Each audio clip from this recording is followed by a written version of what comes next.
Assalamualaikum warahmatullahi wabarakatuh. Perkenalkan, nama saya Ahmad Husna dengan NPM 202143502298. Di sini saya akan mensimulasikan aplikasi yang saya buat untuk kepentingan tugas akhir untuk skripsi saya dengan judul Analisis Pola Penjualan Produk pada Laris Frozen Food menggunakan image untuk produk pemasaran. Kita langsung mulai ya simulasinya. Kita di sini ada di halaman login aplikasi. Di sini membuat fitur hari, tanggal, serta waktu saat ini sebagai informasi kepada pengguna. Kemudian di sini untuk username dan password kita melakukan login. Username-nya kita kasih mulai default ya, yaitu admin. Dan passwordnya admin 123. Ini saya juga menggunakan password fitur menyembunyikan dan melihat password. Jika terjadi kesalahan password, maka akan muncul seperti ini, password salah. Dan ketika username salah, juga akan menampilkan notifikasi username tidak ditemukan. Oke, kita langsung login ya.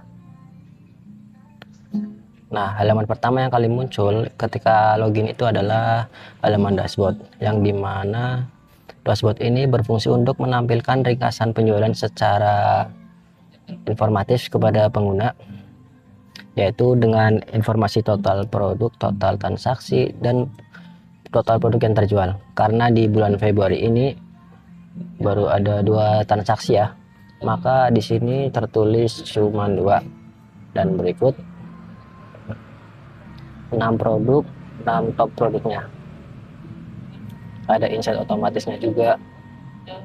Di sini kita lebih jelas lagi nih, atau detail, kita pilih transaksi yang kita bulan yang memiliki transaksi cukup banyak nih, yaitu ada di bulan November. Untuk transaksi pada bulan yang lainnya itu hanya di Oktober sampai dengan bulan Februari. Kita pilih bulan November. Di sini total produknya, total transaksi dan total produk itu yang terjual. Nah, di sini top product price ada 10. Kemudian insert otomatis. Nah, untuk grafik batang serta insert otomatis ini dinamis ya. Enggak, dengan total transaksi dan total produk terjual itu dinamis menyesuaikan dengan bulan yang kita pilih. Jadi seperti filter ini. Untuk aplikasi saya ini memiliki 5 menu utama selain menu dashboard. Pertama ada data master, manajemen stok, transaksi, analisis, dan laporan. Kita mulai dari data master ya. Data master itu ada 2 submenu. Yang pertama menu produk, kemudian menu kategori. Kita mulai dari produk. Untuk data master produk itu diperuntukkan untuk menampilkan keseluruhan data produk, edit produk, serta tambah produk baru. Nah, di sini ada fitur pencarian produk berdasarkan nama atau SKU, filter kategori, dan filter status. Kita coba untuk tambah produk baru. Di sini untuk tambah produk, alurnya adalah kita pilih kategori produknya, yaitu kita pilih seafood. Nah, di sini SKU-nya langsung kita ambil dan otomatis berdasarkan kategori yang kita pilih. Dan ketika ganti ke sosis, maka akan langsung berubah ke sosis atau ke soft food. Untuk nama produk, saya mempunyai beberapa fitur tambahan. Yang pertama itu ada fitur kemiripan nama, yang jadi misalnya kita pilih gudang bas, maka akan muncul kemiripan nama dengan produk yang ada, udang kubas frozen. Tapi jika benar-benar sama persis namanya, udang kupas frozen, maka sistem langsung akan memberikan tampilan seperti ini untuk pengguna agar mengetahui kalau nama produk ini tidak dapat kita gunakan karena sudah digunakan sama produk lain. Jadi kita ganti udang kupas besar. Nah, untuk harganya kita input contoh 30.000. Stok awal itu ada 75, dan ada pilihan produk untuk produknya kita aktifkan atau nonaktifkan ya saat ditambahkan. Di sini kita pilih aktifkan saja ya. Oke, kita simpan. Dan halaman langsung kembali ke halaman data master produk. Kita cari udang kupas. Ada udang kupas besar ya yang kita baru tambahkan. Ini sesuai dan kita input. Kemudian ada untuk pengeditan produk. Kita pilih edit. Nah, untuk produk edit produk kita hanya bisa dapat mengedit produk nama serta ada kategori. Jika untuk kategorinya serta SKU itu tidak dapat diedit. Nah, kita contoh, kita kupas udang kupas frozen sama seperti sebelumnya. Udang kupas frozen akan ditampilkan tidak valid oleh sistem dan menyampaikan nama produk sudah digunakan. Jadi kita ubah kembali ke udang kupas besar. Kita pilih atau batal atau kita simpan perubahan. Kita buat udang kecil. Nah, simpan berubah. Nah, akan langsung berubah ya.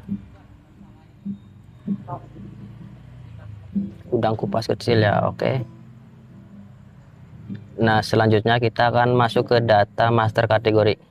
Data master kategori tampilannya berbeda dengan master produk karena kategori itu pasti tidak akan terlalu banyak datanya seperti dengan produk. Jadi kita tampilkan seperti ini agar lebih terlihat informatif dan ringkas.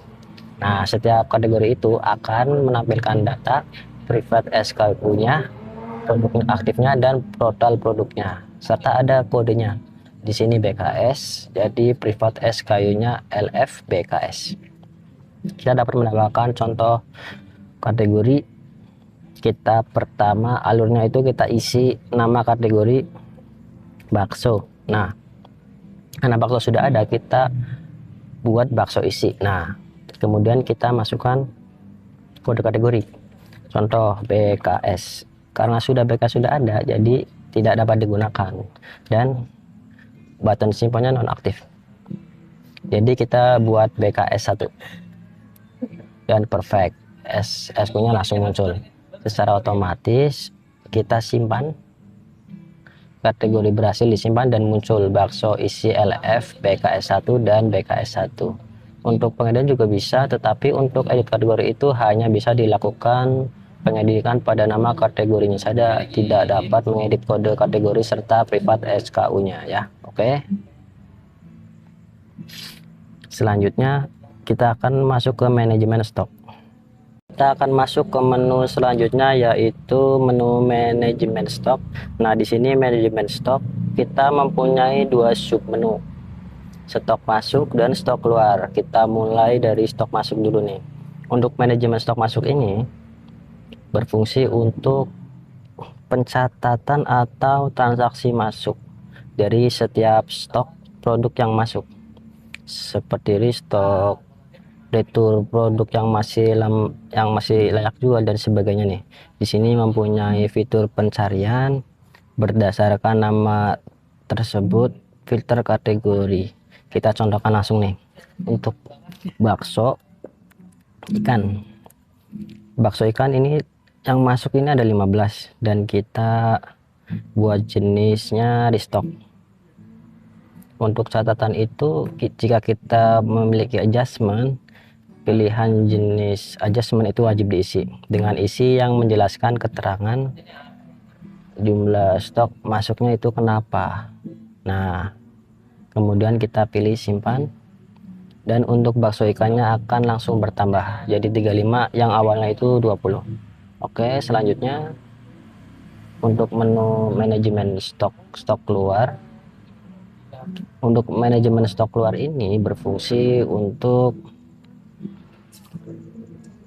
semua stok keluar selain dari transaksi. Jadi stok yang non jual contohnya seperti rusak, expired, dan lain-lain. Sama seperti manajemen stok yang masuk, ada pencatatan nama serta fitur kategori. Di sini kita langsung contohkan ke bakso telur. Bakso telur, pilih stok keluar. Kita masukkan jumlah stok keluarnya, contoh kita keluarnya itu ada 20. Kenapa stoknya itu karena expired ya. Nah, sama seperti stok masuk, kita dipilih adjustment, catatan tuh wajib diisi ya, berisikan penjelasan dari kenapa stok itu keluar. Kita pilih simpan, stok keluar berhasil dicatat dan akan langsung berkurang. Nah, oke. Selanjutnya kita masuk ke menu transaksi. Oh ya, maaf, transaksi ini saya jelaskan dulu nih, diperuntukkan untuk dua situasi atau dua kondisi transaksi. Yang pertama adalah transaksi secara online, dan yang kedua ini transaksi secara langsung. Kita mulai dari penjelasan transaksi secara langsung ya. Pertama-tama di sini ketika menu transaksinya dibuka akan menampilkan halaman formnya kosong ya nih. Nah, formnya kosong, yang dimana nomor notanya ini auto, jadi nomor nota akan tampil, atau kalau notanya akan tampil setelah kita menginput satu produk ya. Nama pelanggannya itu JJ.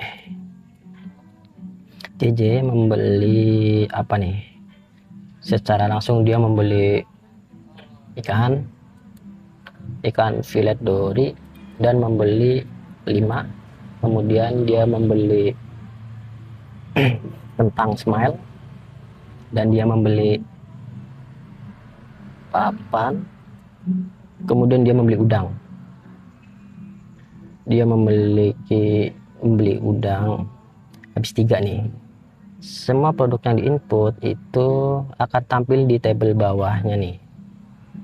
Di sini kita dapat mengedit kuantiti dari produk yang dibeli. Jadi contohnya JJ akhirnya memilih untuk membeli kentang smile hanya 5 saja. Nah, di sini kita langsung kurangkan dari 5. Nah, totalnya tuh langsung berubah ya. Ternyata dia nggak mau beli udang nih, mau beli yang lain. Kita tinggal pilih ini nih. Ini hapus, lalu produknya akan terhapus dan menginput produk yang lainnya nih. Udang apa yang diinginkan, ternyata ada udang kupas frozen. Dia membeli 3 dan langsung akan tampil di bawahnya udang kupas frozen. Kita sampaikan totalnya berapa dan menanyakan metodenya mau pembayaran lewat apa. Contoh dia memilih membayar menggunakan metode cash ya. Di sini setelah JJ sudah bayar, maka langsung akan ngeklik selesaikan transaksi. Tapi sebelum itu maaf nih, di sini notanya sudah terlihat nih. Setelah kita menginput produk ya, kita selesaikan dan transaksinya selesai. Kita masuk ke simulasi dari transaksi online, yang dimana ini diperuntukkan ketika pelanggan membeli melalui WA ataupun secara online dengan metode lainnya. Pertama kita input pelanggannya, contoh nih saudara JJ Juju membeli secara online, dia membeli udang, tapi kali ini dia membeli HK udang. Kemudian dia membeli ikan filet dori, kemudian dia membeli nugget. Nah, nugget ayam original dia membeli 10. Di sini pengguna setelah menginput semua produk yang dipesan, mengecek kembali bawahnya nih apakah sudah sesuai semuanya. Kemudian terlihat totalnya nih. Nah, jika Juju atau pelanggannya membeli secara online itu belum memberitahu info pembayarannya, maka ini dikosongkan aja dulu nih. Jika tidak, langsung dipilih aja. Untuk pembayarannya, untuk transaksi online itu biasanya kan memakan waktu beberapa waktu, jadi memakan beberapa waktu, jadi disimpan dulu nih, kita transaksinya disimpan di draft, jadi ini jadi pending nantinya. Nah, simpan, transaksi disimpan sebagai pending. Terus ketika sudah ada keberlanjutan dari Juju nih, apakah dia mau menyelesaikan atau membatalkan transaksinya, pengguna tinggal memilih draft, kemudian memilih transaksi, nomor nota yang sesuai dengan transaksi Juju. Di sini yang paling transaksi Juju itu ada paling atas nih. Kita lanjutkan, namanya langsung sesuai, kemudian produknya juga sesuai. Jika ada perubahan, kita dapat mengubahnya di 7 dan totalnya juga berubah. Ternyata Juju memilih transfer nih, kita bisa menuliskan catatannya.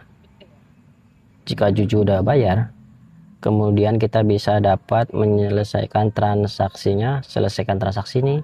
Nah, yang muncul pertama saat kali membuka transaksi tadi yang saya batalkan itu adalah pendeteksi sistem dari sistem nih. Jadi kita menu ini masuk ke menu transaksi, sistem ini mendeteksi kalau ternyata masih ada transaksi pending, maka sistem mengirimkan pesan konfirmasi ini nih. Nah, di sini kita pilih lanjutkan, maka akan menyalurkan transaksi terakhir yang ada nih, langsung terisi dan sudah ada produknya. Ternyata yang memesan itu atas nama Jojo, pamannya nih, Jojo, pamannya JJ dan Juju nih. Dia membeli bakso goreng dan desaku ketumbar. Setelah itu dia membayar dengan kiris nih. Setelah selesai, ternyata Jojo tidak jadi membeli, maka kita pilih batalkan dan langsung terbatal, langsung kosong ya. Nah, setelah selesai untuk transaksi, kemudian kita menu analisis. Di sini menu analisis merupakan menu atau halaman di mana pengguna dapat melakukan analisis menggunakan QMIS berdasarkan periode transaksi yang dilakukan. Di sini kita buat analisis baru. Kita buat nama analisis penjualan November. Kita pilih periodenya nih, November 1 sampai dengan November 30. Untuk mode penentuan klasternya atau klaster yang digunakan itu saya membuat dua pilihan, yaitu manual dan otomatis. Saya jelaskan yang manual ini. Untuk manual itu adalah kita user menginput sendiri jumlah klaster yang kita ingin pakai. Contoh tertulis 3 nih, ada 3, kita bisa tulis 3, 4 ataupun 5. Nah, untuk batasnya itu minimal ada 2, maksimal ada di 6 klaster. Selanjutnya penjelasan untuk otomatis ini adalah dengan cara sistem akan menghitung siluet skor dari 2 klaster sampai 6 klaster. Jadi untuk analisis dari periode 1 sampai 30 ini, jumlah klaster berapa yang paling terbaik siluet skornya, dan hasilnya nanti akan dipakai oleh analisis yang menggunakan metode penentuan klaster otomatis ini. Kita coba menggunakan metode otomatis, mode otomatis nih, jalankan analisis. Sini terlihat jelas nih periode 2025 tanggal bulan 11 sampai 30 ini mode otomatis dengan K atau klasternya itu ada 3. Di sini juga ada ringkasannya nih. Total produk yang dianalisis ada 44 produk Jumlah klaster yang digunakan itu ada 3, dominannya itu ada kurang diminati, serta klaster terbaik itu klaster sedang. Kualitas klasternya serta siluet skornya juga terlihat. Untuk halaman hasil analisis ini saya membuatnya seinformatif mungkin ya, menggunakan visualisasi semaksimal mungkin. Jadi di sini ada scatter plot untuk untuk membantu pengguna melihat perbandingan antara tiap-tiap produk. Ini ada waktu, jumbo, dan lain-lain. Selanjutnya ada distribusi produk per custom. Jadi grafik batang ini menunjukkan jumlah total produk yang ada di tiap klasternya. Contoh kelompoknya klaster 0 ini ada 3 produk, di klaster 1 ada 30 produk, dan di klaster 2 ini ada 11 produk. Kemudian ada profil klaster.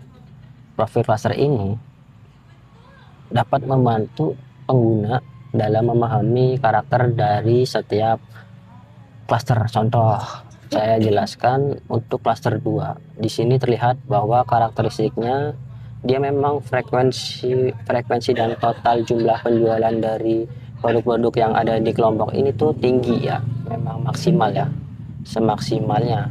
Berbeda jauh dengan klaster 1 yang dimana terlihat di sini karakternya itu total penjualannya, jumlah produk, frekuensinya, serta total net atau omsetnya itu rendah.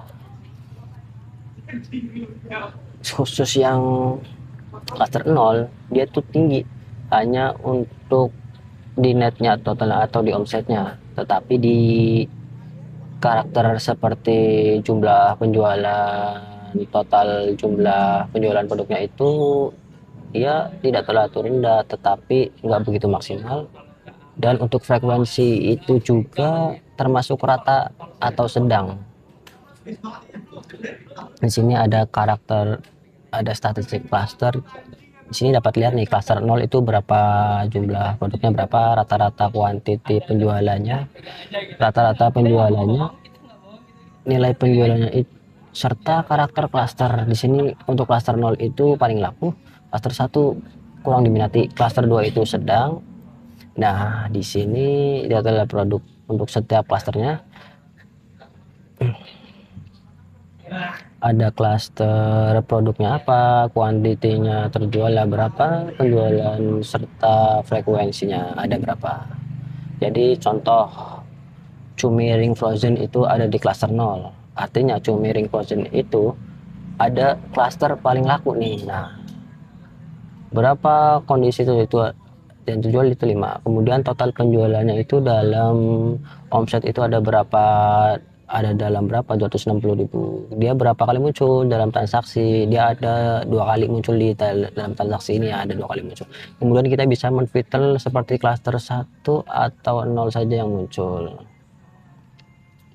Setelah detail produk klaster, ada rekomendasi strategi. Di sini yang paling utama dari skripsi saya ya. Dan di sini tuh yang paling penting sesuai dengan judul skripsi saya, yaitu analisis pola penjualan pada produk pada Lawson Frozen Food menggunakan Kamaze untuk mendukung strategi pemasaran.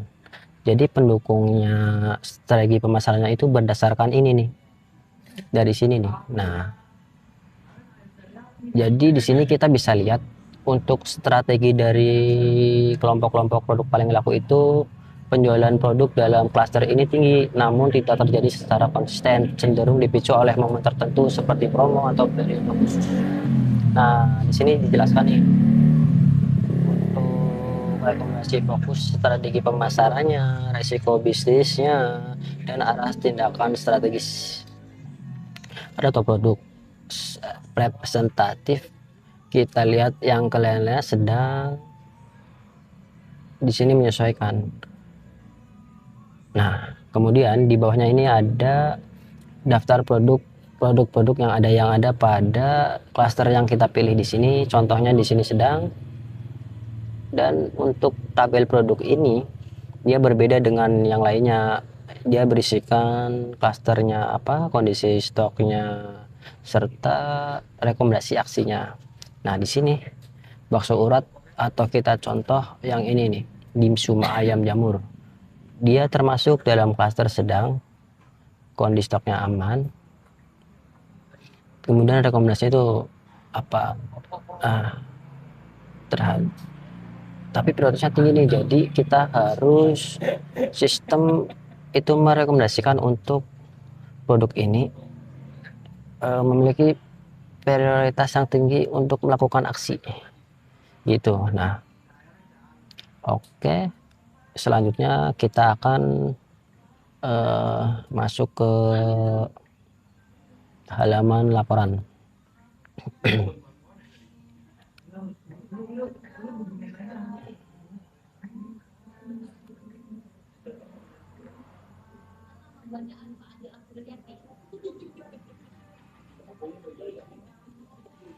Nah, di laporan ini itu fungsinya untuk mencetak laporan yang tersedia dengan opsi-opsi pelaporan yang ada.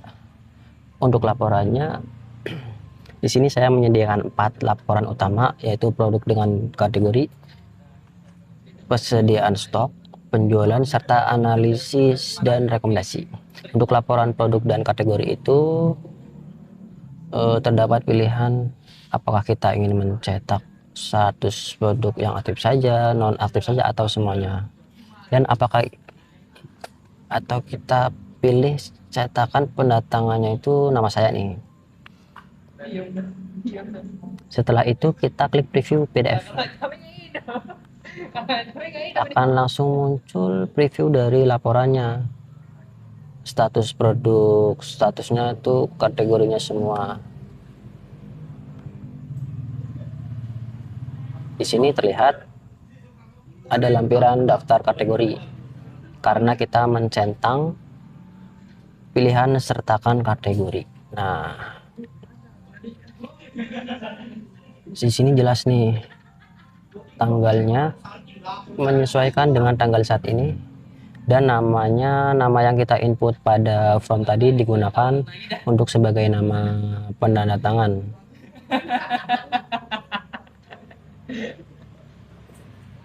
Kemudian kita lanjut ke laporan persediaan stok. Laporan persediaan ini ada 3 opsinya. Yang pertama itu ada posisi stok saat ini, kedua mutasi stok, ketiga produk rusak atau expired. Di sini kita pilih posisi stok saat ini, kita input nama pendatangannya saya Madusna, kita preview. Laporan posisi stok saat ini diperuntukkan untuk mengetahui stok yang tersedia saat secara pelaporan. Nah, jadi ini diurutkan berdasarkan stok tersisa atau yang sudah habis. Jadi yang paling atas itu pasti stok yang sudah habis. Nah, di sini ada statusnya rendah, aman, dan ada ringkasannya juga. Produknya ada 104, yang habis itu ada 3, stok rendah itu ada 15, dan stok aman itu ada 86. Oke, kita masuk ke opsi pelaporan mutasi stok. Di sini untuk mutasi stok kita harus pilih periode awalnya. Awal kita pilih 1 November sampai dengan Januari, atau sampai sekarang deh tanggal 12. Arah mutasi stok masuk kita pilih, dan di sini kita bisa memilih jenis mutasi apa mutasinya ingin kita tampilkan. Contohnya kita akan membeli semuanya. Oke, kemudian kita preview PDF. Di sini akan muncul laporannya nih.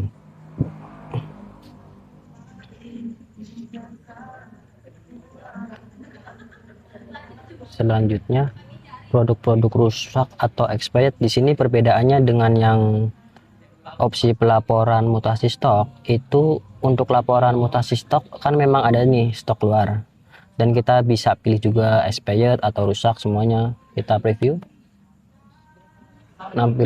Tampilan itu seperti ini. Bedanya itu ada di bagian ini nih, produk expired kita pilih, kita preview.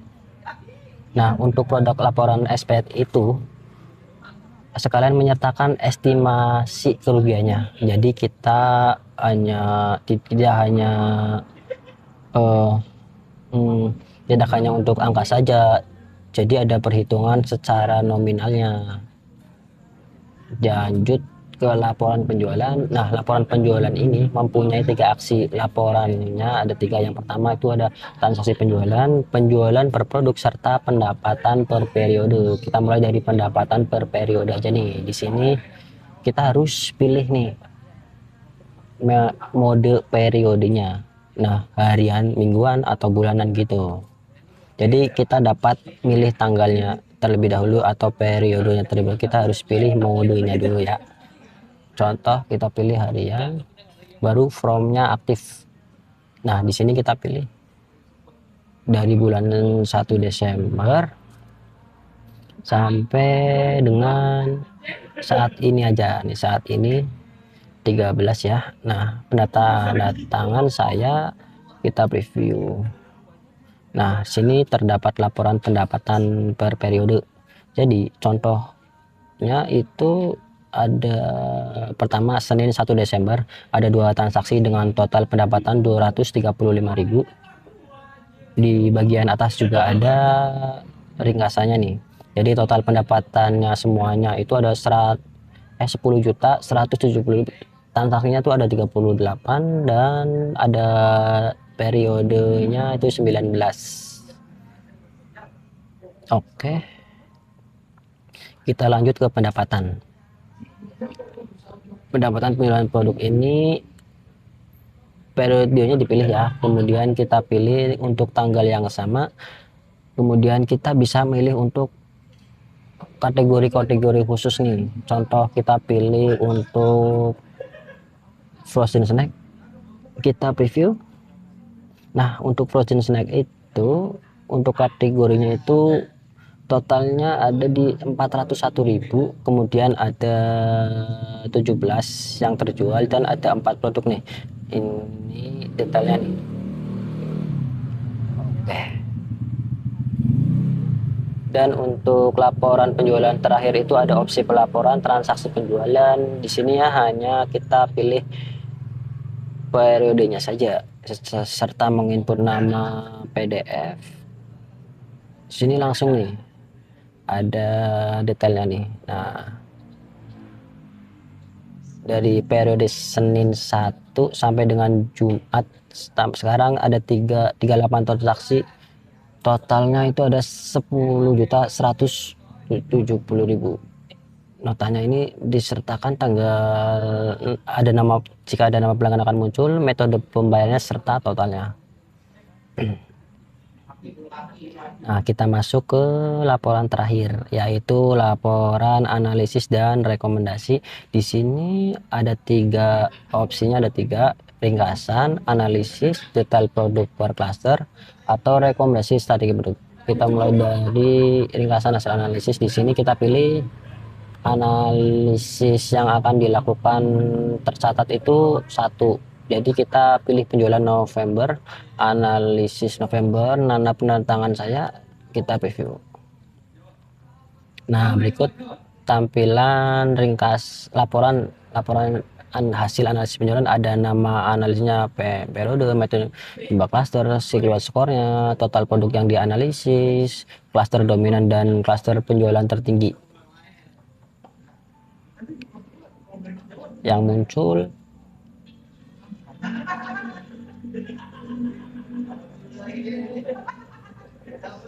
Kemudian kita pilih cluster, kita dapat pilih clusternya mau yang mana atau semua aja nih. Kita preview. Nah, yang muncul untuk cluster paling lakunya ini ada ini, kemudian kurang diminatinya ada ini, dan terakhir ada cluster sedang. Terakhir itu opsi pelaporan rekomendasi strategi produk. Di sini hanya bisa pilih analisis doang nih, dan memasukkan nana review. Dan di sini untuk laporan rekomendasi strategi untuk setiap produk-produknya. Jadi ada penjelasannya nih, klaster dominannya itu di klaster kurang diminati, tetapi klaster terbaiknya itu ada di klaster 2, klaster sedang. Ini ringkasan arah strateginya dapat menjelaskan kepada pemilik atau owner bagaimana sih hasil dari analisis dari transaksi di bulan November ini itu. Nah, berikut rekomendasi atau penjelasannya dan ada tabelnya. Tabel produk. Di sini ada rekomendasi aksinya. Dan sama seperti laporan lainnya terdapat lokasi, tanggal serta hari serta tanggal dan posisi jabatan atau admin, nama pendata tangannya. Nah, oke. Mungkin terakhir selesai nih kita logout, langsung akan keluar ke halaman login ya. Sekian simulasi dari saya Ahmad Husna. Terima kasih sudah menonton. Mohon maaf ya jika ada salah kata atau penjelasan yang kurang lengkap. Wassalamualaikum warahmatullahi wabarakatuh.